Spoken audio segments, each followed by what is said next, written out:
Questão 30, item 04, a função g, dada por g do x é igual a x ao quadrado menos 2x mais 1, é inversível.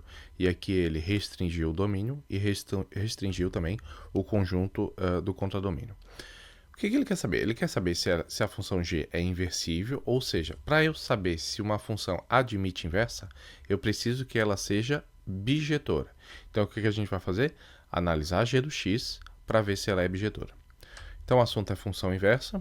Eu começo com a minha função g do x, que é igual a x ao quadrado menos 2x mais 1.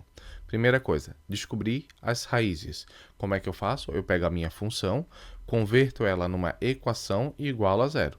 Então, x ao quadrado menos 2x mais 1 é igual a zero. Isso é o quê? É o zero da função. A raiz da função são os valores de x, cujo resultado vai dar zero. E para eu calcular isso, a gente vai usar Bhaskara.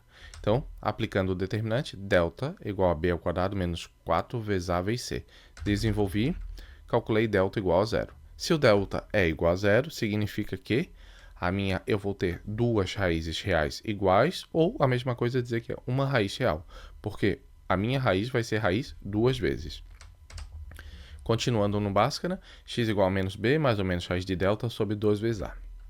Desenvolvi, menos 2 vai dar mais 2, mais ou menos raiz de zero, que é o próprio zero. 2 mais 0, 2 menos 0 fica 2. 2 dividido por 2, 1. Então, meu x é igual a 1. A gente sabe que uma equação de segundo grau tem duas raízes. Como o meu delta deu 0 e zerou a segunda parte aqui, da raiz de delta, então eu vou ter x igual a 1. Delta igual a zero implica x1 é igual a x2. Por que tem duas raízes iguais?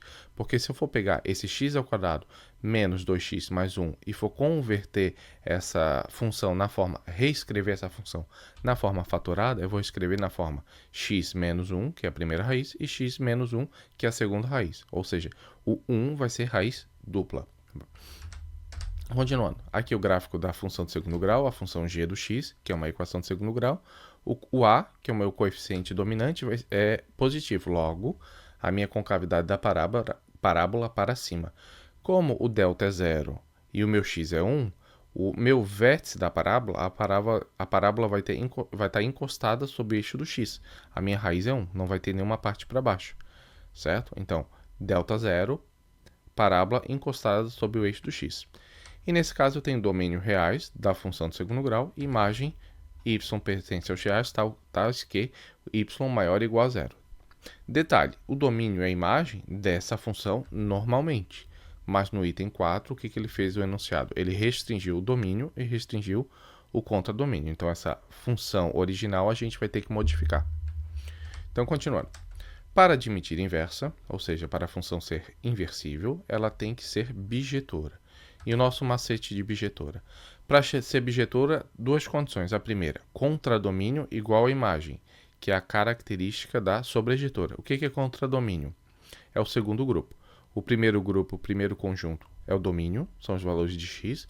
O segundo conjunto, que é o conjunto de chegada, são os valores de y, que é o contradomínio. E a imagem são os elementos do contradomínio que recebem flecha, que são flechados. Nesse caso, o meu contradomínio aqui tem 3 bolinhas, 3 elementos, e todos os 3 elementos são flechados. Então, contradomínio, que é o grupo da direita, é igual a imagem. E a segunda característica, que é da injetora, é um elemento para um elemento, ou seja, uma flecha só. Então, para cada elemento que sai do domínio, ele atinge apenas um elemento do contradomínio. Então, a primeira característica da sobrejetora, a segunda característica da injetora.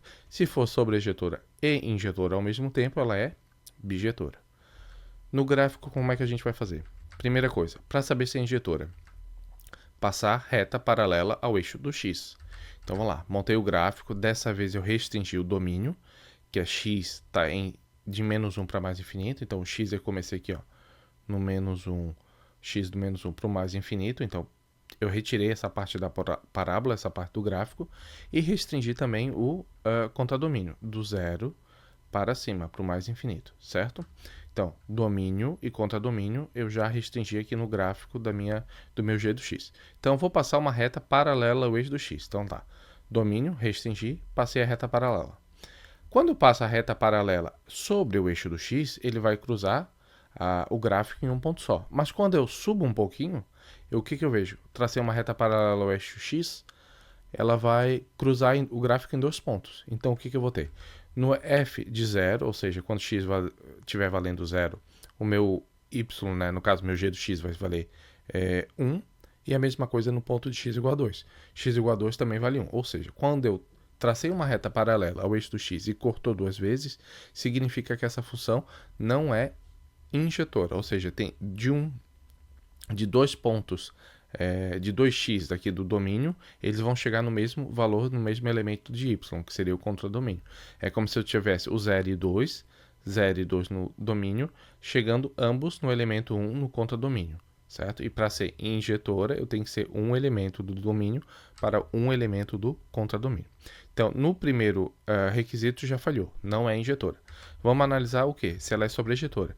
Se o contradomínio é igual à imagem. Como é que a gente faz isso? A gente vai analisar a projeção do gráfico sobre o eixo do y. Então, eu pego esse gráfico em azul e vou projetar no eixo do y. E vai dar o quê? O ponto menor dele, o mínimo, vai ser o 0. E o ponto maior dele vai ser no mais infinito. Então, quando eu pego e projeto, empurro esse gráfico para o eixo do y, eu vou ter toda essa parte de 0 até mais infinito. 0 a mais infinito, a projeção do gráfico é a imagem, e o contradomínio eu vou olhar aqui, ó, na função. Então, eu disse que o domínio vai ser menos 1 a mais infinito, e o contradomínio vai ser de 0 a mais infinito. Opa! Se a imagem é 0 a mais infinito e o contradomínio também significa que o quê? Que essa função aqui, ela é sobrejetora. Não ficou nenhum elemento do contradomínio sobrando. Todos os elementos do contradomínio foram flechados. Então, g de x nessa função, né, do item 4, ela é sobrejetora. Se ela é sobrejetora, ela não é injetora, ela não pode ser inversível. Logo, g do x não é inversível. Ela não vai admitir função inversa. Então, item 4 da questão 30, errado.